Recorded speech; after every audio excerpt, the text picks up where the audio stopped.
And a very good Monday morning. Welcome into Five Clubs here on Golf Channel, also on Sirius XM's Channel 92. That is PGA Tour Radio. Yesterday, it was Ryder Cup Radio. The 45th Ryder Cup is done. We've got plenty to get to on this Monday morning. I am coming to you from New York, not the friendly confines of our studios of Five Clubs in Charlotte, but wherever we are. This program is always brought to you by Century Insurance. Right by you. They invest in golf in great ways. Their partnership with the USGA in the first tee. And if you've got business insurance needs, they will meet them. If you've got grip needs, Golf Pride is the answer. They are trusted by more players at every level than any other grip company in the world. And of course, Peter Millar, everything that I wear and everything you need. It is the fall season, so whatever your needs are, go to petermillar.com. They are the standard when it comes to apparel. Way beyond the golf course. Anything you need in your lifestyle, they've got you covered. All right, we've got an hour. That's not enough time. It isn't in the postscript of something of this magnitude because the build is so long to get to a Ryder Cup 2 years. It's the perfect gap because it allows us enough time to kind of get our senses, whatever the result is in the aftermath of it. And then the captains are selected for the following Ryder Cup.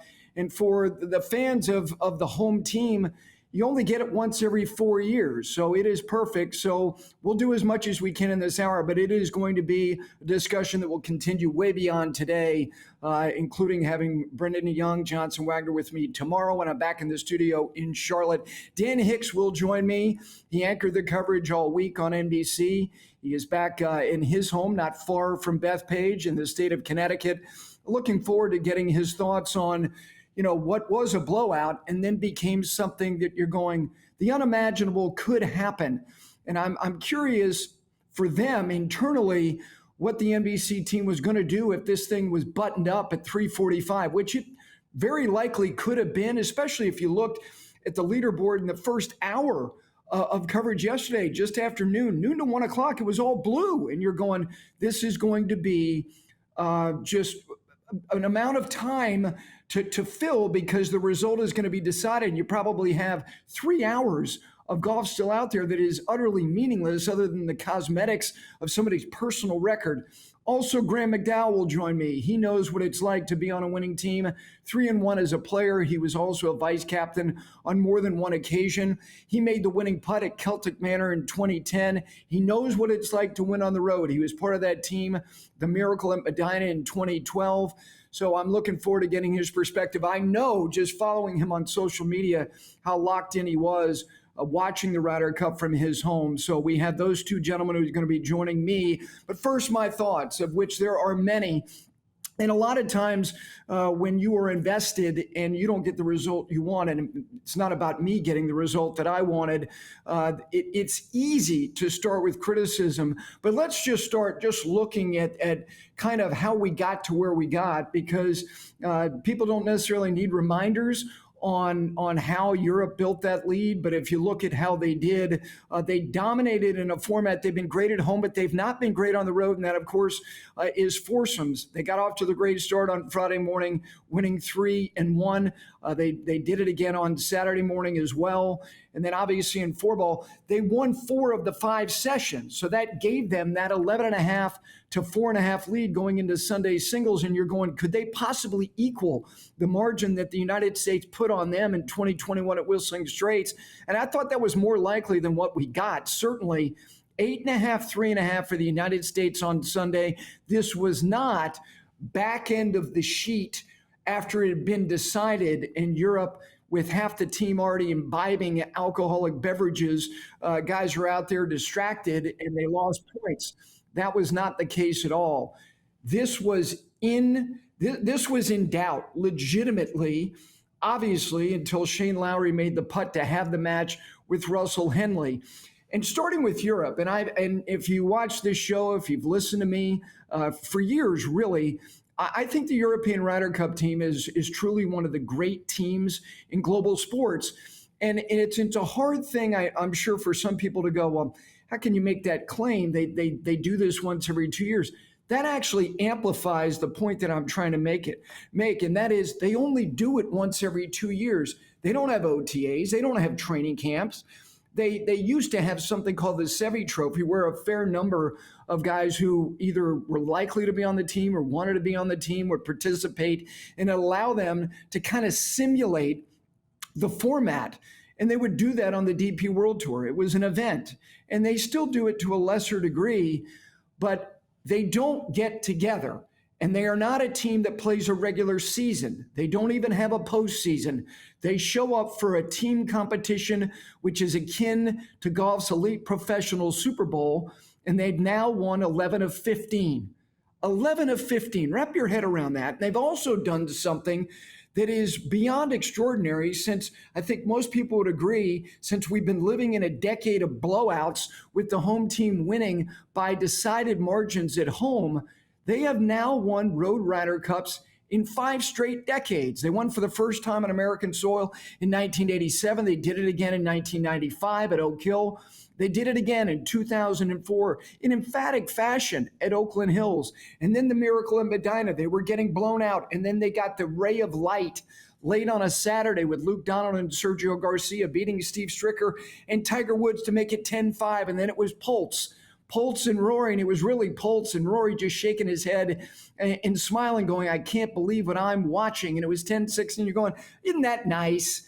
That gives the event just a modicum of momentum going to Sunday, and maybe the margin won't be as grand as it will be.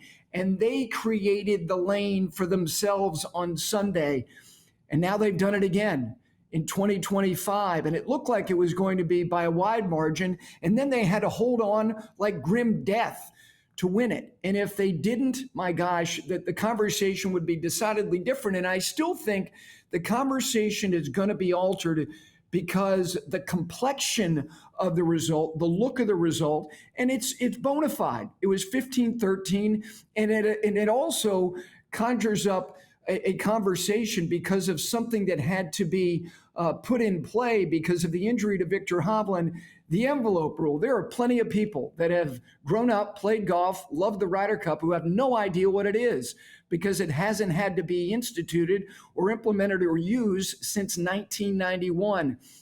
It's a rule. It's been in place. But the fact that it had to be used has a lot of people scratching their heads. I'm not going to spend a lot of time on it. The rule is the rule.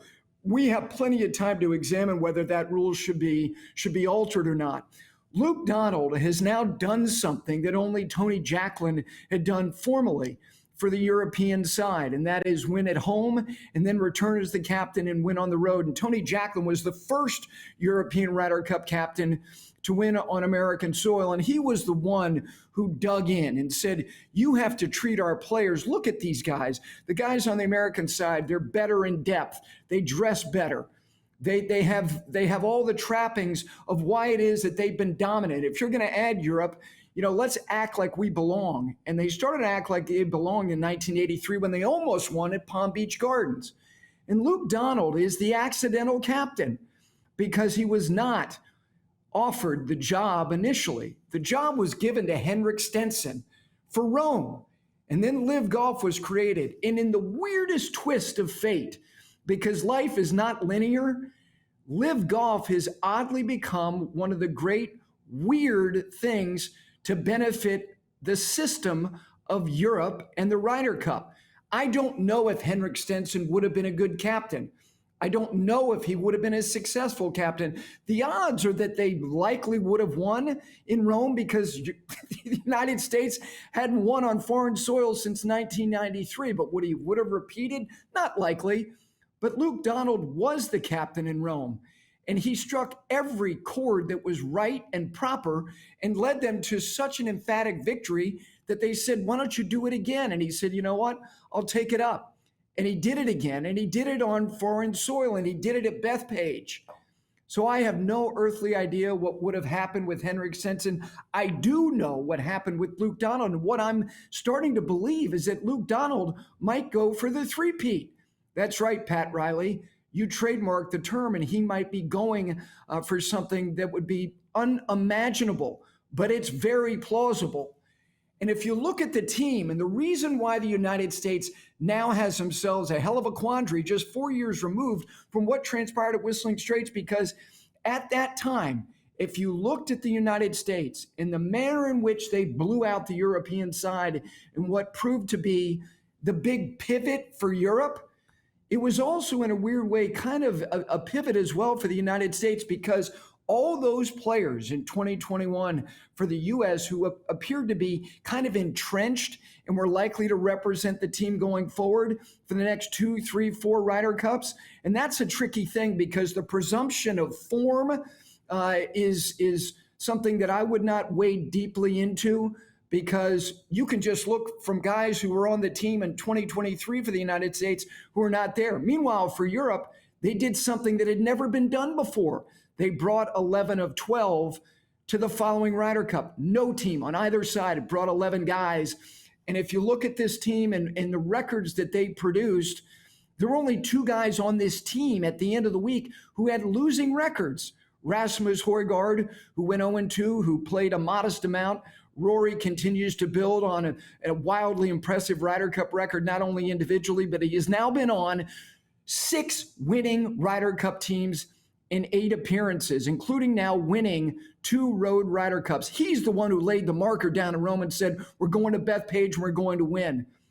Think about the totality of his year, from completing the career Grand Slam, winning the Players, winning at Pebble Beach, winning the Irish Open, and winning a road Ryder Cup. My gosh, the holidays at the McIlroy household are going to be very satisfying. Tommy Fleetwood is becoming, not very quickly, but over the course of now his Ryder Cup career, a bona fide European Ryder Cup legend. Justin Rose thought there was no tread left on his tires 4 years ago. And he goes to the Ryder Cup and he becomes Ben Crenshaw. He makes everything. Tyrrell Hatton, we said it in the run-up. He is a colossal pain in everybody's backside on the American side. And teaming with Jon Rahm, they become a foursomes firewall for Europe, as has Rory and Fleetwood. And then you look at Shane Lowry. His half point and what he did in the closing stretch against Russell Henley is going to stand up for the test of time, because if he doesn't do what he did, that lane got so wide for the United States, it appeared that the unimaginable was likely. And Matt Fitzpatrick, who was the guy, if you go all the way back to Hazeltine, he had one of those types of Ryder Cups that reminded me a little bit of Bryson DeChambeau's debut in the Ryder Cup. It was just weird and unfortunate and not good from the beginning. And so he brought in a dubious Ryder Cup record, and his ball striking was phenomenal. So they carried the 11.5 to 4.5 lead because team play. And one last thing about foursomes, and I spoke to a lot of people on the property, tons of fans saying, why did the United States start with foursomes? Because they've been very good in foursomes here. They've been awful over there. Similarly, Europe has been awful in foursomes over here. Over the last 4 Ryder Cups, the United States had outscored Europe 21-11 in that format. Not this time around. And so over the last 2 Ryder Cups, now in foursomes, their record is downright atrocious. But they got to the session that historically has always been their strongest session. 1, because of depth, and 2, because historically the American players appear to be more comfortable just kind of going it alone, which speaks to one of the quandaries they have when it comes to this competition, because 4 of the 5 sessions are team play in 2 different formats. But if we look at the sheet for Sunday, and both sides did what was practically appropriate, which was front load. For the American team, the only chance they had just to simply sustain and kind of prolong the outcome was to put their best players out in front. And Justin Thomas really was not, I would say, one of the best players. However, he proved to be as good as you could possibly be, going up against a guy who was virtually and truly unbeatable. And that was Tommy Fleetwood, who was 4-0. Cam Young was 3-1 as a rookie. He etches his name in terms of being another rookie. And here's the other thing about rookies. I harped on this going into it. I have no misgivings about the United States having 4 rookies on this side. For the last 25 years, rookies are 73, 59, and 31 for the United States. Another winning record overall for the 4 rookies, and that includes Russell Henley, who did not have a winning point. He did get the 1/2.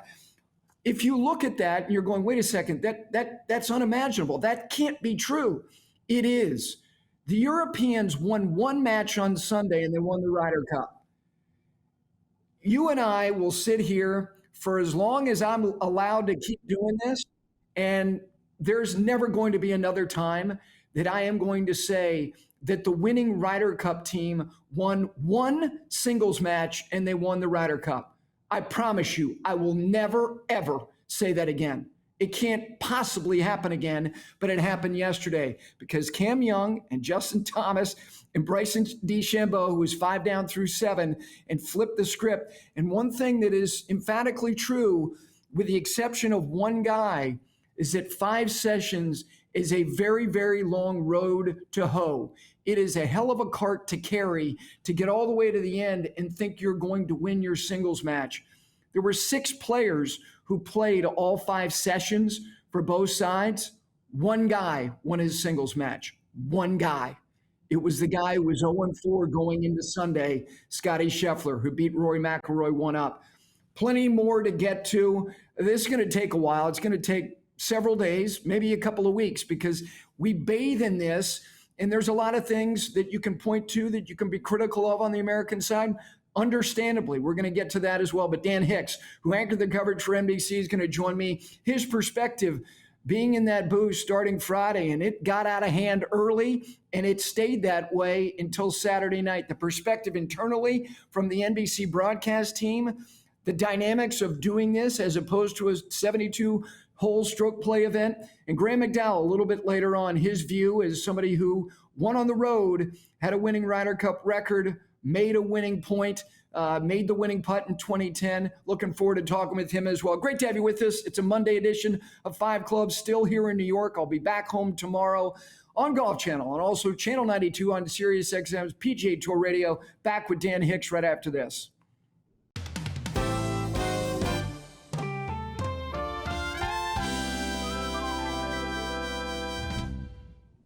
Back in on a Monday here on 5 Clubs on Golf Channel, also on PGA Tour Radio. That is Channel 92 on Sirius XM. He anchored the coverage all week for NBC, and he lives just across the border. He made it home and comfortably in that high back chair. This segment brought to you by Golf Pride. I'm speaking, of course, of Dan Hicks, always kind to make some time. And Dan, as somebody who does what you do, these are long days, and look, we work in the toy department. This is not breaking rocks, but I know you were exhausted last night, but the adrenaline of doing what you got to do, I bet you still couldn't fall asleep, could you?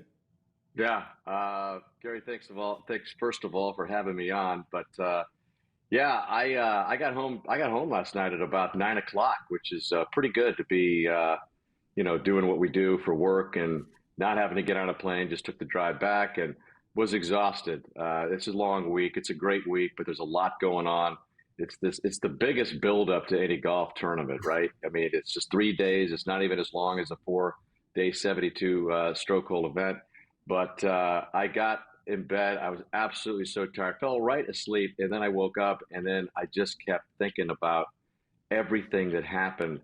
And I just kept going over the matches in my head and wondering to myself, if Shane Lowry had not made that putt against Russell Henley, if he doesn't make that putt, this thing goes into another stratosphere of pressure on the Europeans, of who knows what possibilities. And I just kept kind of going over that, thinking about the last matches that were on the golf course after that and how close they were and how it all would have unfolded into one of the greatest comebacks in not just Ryder Cup history, forget about that, sports history. And then I kept thinking about Keegan Bradley's 28-3 third quarter reference to the Super Bowl back in 2017 when the Falcons had that lead over his Patriots. So all this stuff is just swirling in my mind. It ended up being one of the most riveting Ryder Cups that I've been a part of. It was my 16th, and it was right up there as far as possibilities and the way it all unfolded. Yeah, you got to the end. Let me take you back to Saturday night, because as somebody who's done zillions of broadcasts, and sometimes you're in a blowout situation, and all of a sudden the fourth quarter of a football game becomes a talk show. because a team is up by 5 touchdowns. And what are you going to do? You're not going to fake being animated about something that has already been decided. What was the internal conversation that you guys were having at 11 and a half, 4.5 as you headed off the property?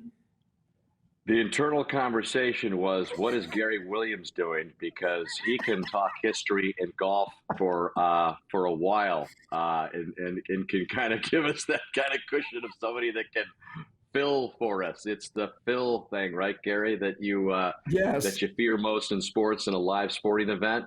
But yeah, I think that none of us were expecting that, and so I was actually writing down on a note card topics that I could hit with Faxon and McGinley, mostly McGinley, because we were it was a coronation already seemingly at that point. So I was just writing down facts.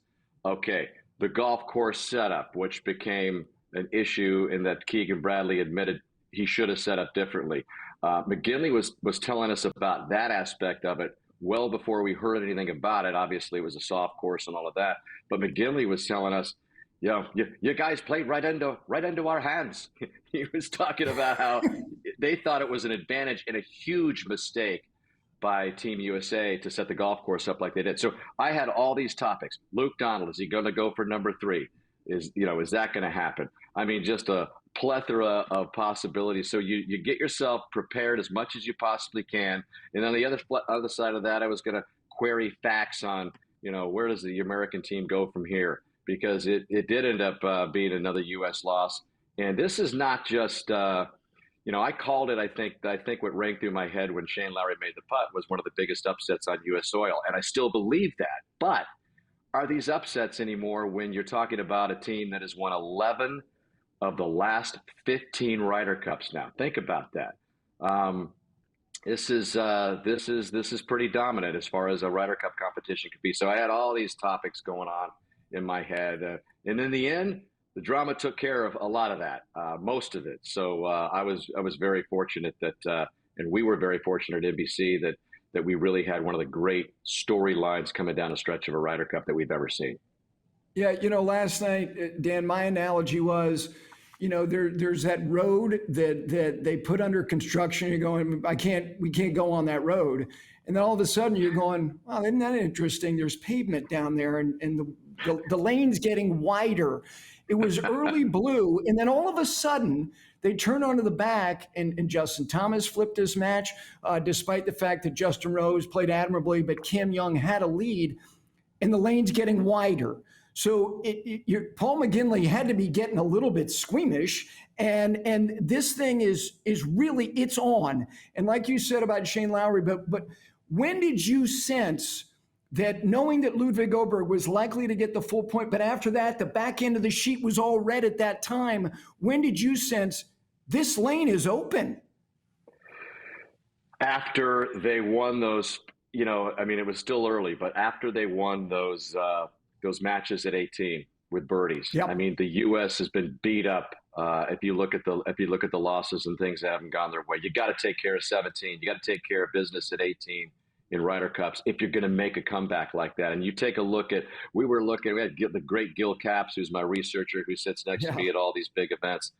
We were looking back at 2012 Medina. Remember the comeback by Europe from 10-6, and they owned the 17th and 18th holes. So that's when I began to think, okay, they figured out here 17 and 18, the Cam Young birdie, and when Justin Thomas did his chest out birdie win at 18, I thought this has the right momentum and right stuff. And then Bryson DeChambeau nearly pulled that out of the fire. So that gave me further belief that when he pulled back in there against Fitzpatrick, who was, I think, 5 up with the first 7 holes, that's when I started to believe it. It's still, a lot needed to go right for the U.S. And then when Shane Lowry gets up there, and Henley's in the bunker, right? And you're thinking, all right, it looks like Shane Lowry's going to win this, and eventually he did with his birdie.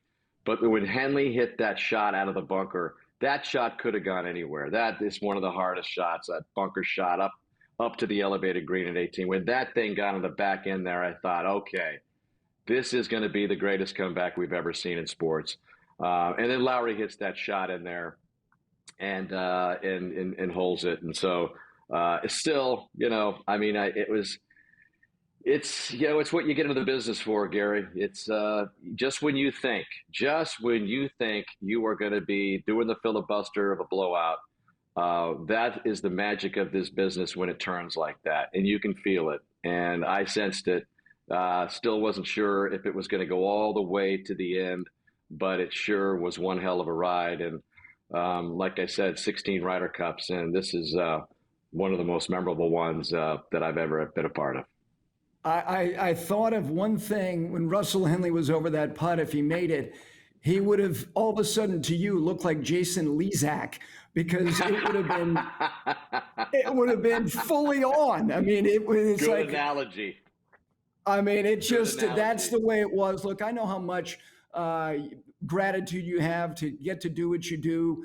The whole team, like you said, it's an awfully long week, but it's such a rewarding week to get to do it together. Thank you for getting up on a Monday. My pleasure, Gary. There is Dan Hicks, who anchored the coverage, obviously, on NBC.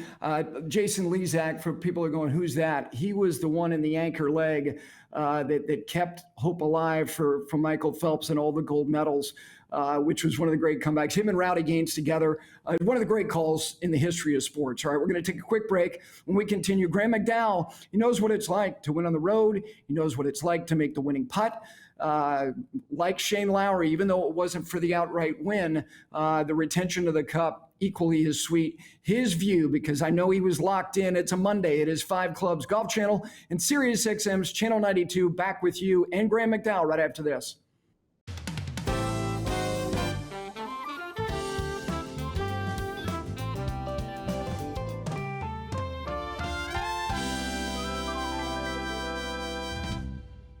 It is a Monday edition of 5 Clubs. I'm still here in New York, not far from Bethpage, back in studio in Charlotte. Tomorrow, of course, you can watch as you are on Golf Channel. Listen as well, PGA Tour Radio, Channel 92 on Sirius XM. This segment brought to you by Century Insurance, right by you. If you've got business insurance needs, I promise you they will meet them. Joining me now, he knows what it's like to win on the road. And it was in a comeback fashion. It was not in a hold-on fashion as it was yesterday for Europe. What made a winning putt as well in 2010. He's been in that system a long, long time, and I know he was locked in because he's a fan of sports. I'm speaking, of course, of Graeme McDowell. My friend, good morning. Good to see you. How you feeling? Doing great, Gary. Thanks for having me on. Yeah, it was quite the weekend of golf, and like you say, I was locked in because yes, I am a sports fan, and obviously I love the Ryder Cup immensely, and it was quite the spectacle. You know, I think this is more from American fans, but I know European fans are curious as to why the team is so good at this. As somebody who spent so many years inside the system, you made your debut in 2008 as a player on the road. You played exceptionally well that week at Valhalla. When you got your baptism into the system and then you had more years and you saw players change, but certain things didn't, what are the key elements to you as to why they can transition from player to player, but there's this sense of belief and success? Yeah, I mean, I was listening to Dan there in that previous segment, and obviously, you know, he had to listen to Paul McGinley talking through it all weekend, and I thought it was quite, funny having to listen to them going back and forth a little bit. But, obviously Paul has been a big part of, building this system. And what is the system? I suppose when you've got the kind of record that Europe have started to lay down these last 11 Ryder Cups, it's obviously, you can build something around success. I mean, obviously, we famously, the US team have gone back to the drawing board and a few times. Europe have been lucky enough where the success has been consistent enough where they've been able to continue to build around kind of things like, what's the message? There's always like a message for the week. And to me, my Ryder Cups that I've played in and vice captained in, I always felt like the message was really strong. playing for each other, playing for a bigger, Ryder Cup European team. Just everything that goes on behind the scenes, at the team hotel, in the locker rooms, all the visuals, Sevi references. There's just so many layers of inspiration, preparation, helping the players be the best they can be that week. There's just so much to it, and I mean, obviously the analytics and the recovery, and there's just obviously sport today at all levels. I mean, there's just so much technology and so much research and study that goes into these things. But at the end of the day, right, I mean, I think you can layer as much around these teams as you can, and sometimes they can just be outplayed. I was there as a vice captain at Whistling Straits in 21, and to me, Padraig Harrington was the captain, did a phenomenal job that week, built a great culture, had a great team room. I was in the team room for all the meetings. There was so much camaraderie among the players, and they just simply got outplayed. And I thought it was a really interesting nuance that this time around that the European team made a site visit last week. They spent Monday, Tuesday, Wednesday at Bethpage Black, and then had the weekend off, and a lot of the guys just hung out in Long Island, played golf. The only thing I felt like we missed at Whistling Straits in 21 was more golf course prep, because the practice rounds at Whistling, the wind direction was out of the wrong, it was in the wrong wind direction, and then it flipped for the tournament, and the guys hadn't really seen the course in that wind direction. I felt like the US team they'd done a site visit a few weeks previous, and they were ready for that wind direction. That was about the only thing that I walked away from Whistling going, we got that wrong perhaps, but the guys were on site last week, extra prep, spent the week there. I mean, listen, the execution level was just unbelievable, the way they hold putts. I mean, it was Friday and Saturday, it was head scratching viewing. You're like, the level of play was just unbelievable. The circumstance that Shane Lowry found himself in, nobody can speak to it better than you. And because with you and Hunter Mahan in 2010, you can sense when all of a sudden everything seems to be falling on your shoulders. And I'm not saying that guys behind Shane could not have flipped matches, but he was abundantly aware of the importance of trying to scratch out that half, because there was red behind him.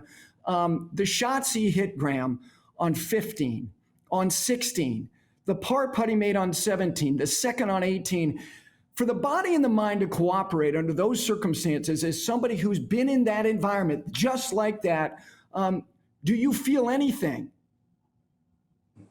Yeah, I mean, there was a touch of Celtic Manor in 2010, which I got to experience for the guys in those back matches yesterday, because there's a certain disappointment when you have a type of lead like the guys had, and you see yourself at the bottom of the singles, and you say, I'm probably going to miss all the fun tomorrow. But obviously things quickly got out of hand yesterday. I mean, sort of that first hour, it looked like there was blue on the board.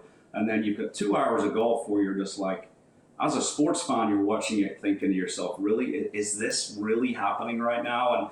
And, I think Europe obviously had some street fighters at the bottom of the singles order. I looked at, Bobby McIntyre, Shane, and Tyrrell Hatton as the three guys that, they really are street fighters. And, I know Shane very well. I know what he's capable of. I know how competitive he is. And how good he is, And when I saw him hit that shot to 15, and I saw that look in his eye, I recognized that look from Wednesday practice rounds over the years when, he's fighting to take 100 off me, as much as he can. But, he's a guy that's built for that type of situation. He's a competitor, and and I think obviously you're incredibly nervous, but you have to just lean on practice and preparation at that point. The brain is moving so fast. There's really no room for swing thoughts. There's no room for any technicalities. It's really just pure instinct and pure ability. And stiffs it on 15, stiffs it on 16. Like you said, great two putt on 17. And then when Henley, like Dan said there earlier, when Henley hit that bunker shot on 18, you're like, oh my goodness. And then Shane follows him in and makes that putt. And I mean, it was, I was so happy for him. It was, incredible. I don't know what it is about the Irish and the Ryder Cup. We've had a lot of luck. We've held a lot of key putts over over the last few decades, and great to see Shane, adding himself to that list of great Ryder Cup history. But, I think the singles order, I felt Saturday afternoon was a really interesting strategy from Luke from the point of view of putting Rory straight back out there, putting Rahm straight back out there, putting Fleetwood back out there, kind of keeping the pedal down and potentially gassing those guys for singles. Because as we know, guys that play 5 times don't have a great singles record. So then Rory loses, Rahm loses, Fleetwood loses, so you take a risk, you potentially pay the price, but at the end of the day, it ended up being a calculation that was right on the mark. And, Luke had great depth in the team and great kind of street fighters to put out there in Shane and Tyrrell. And to me, Bobby Mack was another guy that, if he needs to get it done, he's got a chance to get it done. So it was really interesting to watch it all unfold. I had the NFL kind of on another TV. I was thinking I was going to flip over to the NFL quite quickly yesterday afternoon, but the golf stayed on for much longer than expected. Yeah, your point about 5 sessions, 6 players played 5 sessions. One guy won his singles match. It was Scottie Scheffler. And like you said about the European side, Patrick Cantlay lost his match to Ludwig Oberg. Bryson scratched out the half. Back to Rory, for people who don't remember, you were his shepherd when he was baptized into this event in 2010, again in 2012. When you look at him now, and everybody knows what he said before he had the first experience, that he didn't get it. And then I was talking to Colin Montgomery the other night, who was the captain of that team, and you guys had Seve on a conference call, not where you could see him. Back then, the technology was just a box, and you heard his voice. And he looked around the room, and he saw men weeping. And he said he didn't have to hit a shot to know the depth that it got to people. Now here he is, Graeme. He's been on 6 winning teams, twice now on the road. Was the bullseye, getting things said to him that were just beyond repugnant all week. What's your view of where he is in terms of a Ryder Cup player? Forget the other stuff, because the other stuff, he's done everything. Just your view of him having been there at the beginning and now where he is. Yeah. I remember 2010, Rory had been quoted as saying that, the Ryder Cup was nothing. It was just an exhibition match. Then all of a sudden, he's on his first European team in 2010. And, we could feel like he was the next superstar of European golf. And we felt like we had to protect him. And there were a few things we did that week to protect him. I mean, obviously the call with Seve was incredibly inspirational. I think we all wore Rory wigs one day on the first tee in the practice round. You hear my dog barking out there. Sorry, guys. That's perfect. Yeah, Rory wigs on the first tee. Just really to try and take the spotlight away from any of the negativity that was surrounding him, because we knew that he was the leader to be of Team Europe for the future, and obviously he has morphed into an incredible talisman for the European team. What he obviously went through this week, with the crowds, obviously had the target on his back. He's the best player in European golf. I thought the coverage, I'm sure they were very smart with their boom mics and their audio, because as a viewer, you couldn't really hear or feel what was going on. You could see the players reacting to some of the things that were being said. Obviously picked it up on social media that, some of the things that were being thrown in the direction of Rory especially, which is not what the Ryder Cup is supposed to be all about. You're supposed to cheer for your guys, boo the other team if you want, but, choose your moments. Guys trying to get in over shots, guys trying to get into the routines and shouting horrendous kind of things at that point. This is sport. Let the best team win. But no, Rory just continues to grow and be the complete player that we all thought he was going to be. I was lucky enough to play alongside him in his first couple of Ryder Cups. It was pretty easy to play off his tee ball. Let's just say that he was a great partner, and you could just tell how great this guy was going to be. But you said it in the question, Gary. You see grown men cry. The Ryder Cup does amazing things to the best players in the world. I see Scottie Scheffler with a tear in his eye yesterday. Bryson, the emotions from both both teams. It's a special tournament. I'm really, really happy in a funny way that it kind of got close to the wire yesterday, because it really reminded people of what this event is. To see an away team win, there's just so many positives to take away from the weekend, aside from the crowds and kind of potentially, the behavior level. As we move to Ireland in 2 years' time, it's a special tournament. I love it. I miss being part of it. And, I loved every second of it this weekend. Last thing then, along those lines, I asked Ian Poulter the same question last week. Are you optimistic that there can be some type of resolution and a re-entry point? We know, obviously, with Rahm and Hatton, they're live guys, they're on the side, but all you guys who have been such a huge part of the success of the European Ryder Cup team over the last couple of decades, as far as being part of the brain trust going forward, are you optimistic starting in 27? I know how much you'd love to be at Adair Manor. Yeah, I mean, listen, it goes without saying, 2027 at Adair Manor, Ryder Cup in Ireland. Would I like to be part of that ecosystem? Absolutely. No doubt about it. Am I optimistic? Yes, I think I'm optimistic. I mean, obviously it's, way above my pay grade, those conversations. But, I'm optimistic that we can continue to, put the world of golf back together again. I think that's important for the fan. To see the best players in the world playing together as often as possible. Ryder Cup Europe, they certainly don't seem like they're missing myself and Poulter and Westwood and Casey and guys like that, and Henrik Stenson. They don't appear to be missing us right now. So that certainly goes against reintegrating us back into the Ryder Cup teams. But listen, I think there's so much history and so much legendary kind of shots that have been hit by those guys, and I feel like just for the healing of the game, it would be great to get everyone back, get the band back together, and make a run for 3 in a row at Ireland. It's always great having a conversation. Good to see you, my friend. Thank you for doing this. You got it, Gary. Always great talking with you, pal.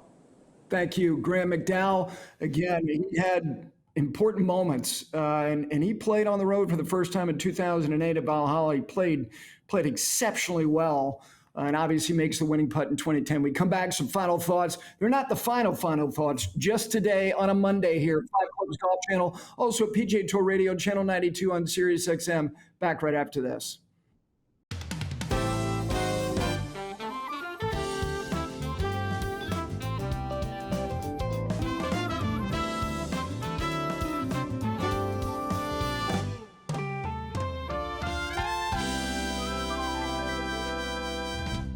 Final couple minutes on this Monday here of Five Clubs. This segment brought to you by Peter Millar. PeterMillar.com is where you go for everything you could possibly need as the seasons change and you need to layer up. They've got every answer for you that is not just on the golf course. It is the #1 lifestyle brand. That is why they have everything you could possibly need in your wardrobe. It is Peter Millar and PeterMillar.com. There's so much more to get to, and we will tomorrow. Johnson Wagner, Brendan Young are going to join me. I'll be back in studio in Charlotte. There's so many aspects to this particular Ryder Cup that you can chew on, think about, and starting with the captains themselves, because as I started the program talking about Luke Donald being the accidental captain, he absolutely was, because he was given the post after somebody else was literally told to take a walk, and that was Henrik Stenson. For Keegan Bradley, there was not some public declaration that somebody else had been appointed the captain for the United States, but the appeal was made, and it was a strong one, to Tiger Woods to captain the team at Bethpage. But even before Tiger Woods, if you go back 5 years, if you go back to when they announced Bethpage as being the site for the 2025 Ryder Cup, most people earmarked a couple of guys. And again, lots can change, and a lot has changed in the last 10 years or even more since they made the choice to go to Bethpage. And there are people who are going to say it was a bad choice. I don't know that it was a bad choice. I think there are just a lot of bad actors that made their way onto that property. And $750 is not a barrier to buffoonery, as was evidenced these past couple of days. But Phil Mickelson was likely to be the captain for the United States. And Ian Poulter wanted the post. And it seemed like that would have made a lot of sense. And my gosh, if it could have been any louder, it likely would have been. But Keegan Bradley, and there are things we'll talk about tomorrow and Wednesday and even beyond about things that he could have done and should have done. The bottom line is that whoever captains the United States in 2027, and I think that it's likely that it's Tiger, but that doesn't solve the problem. You know what the problem is? Europe. Europe's the problem, because I will say at the end what I said at the beginning. In my life, loving sports and seeing great teams, they are among the great teams that I've ever seen. And it's only amplified by the fact that they don't convene very often. Once every 2 years, the faces may change. But Graeme McDowell said the messaging. The messaging is only as good as those who accept the messages and are touched by it. Europe is one hell of a team. And the lion's share of this crew going to be at Adair Manor in 2027. We're back in studio tomorrow on a Tuesday. Have a great rest of your Monday. We'll see you tomorrow.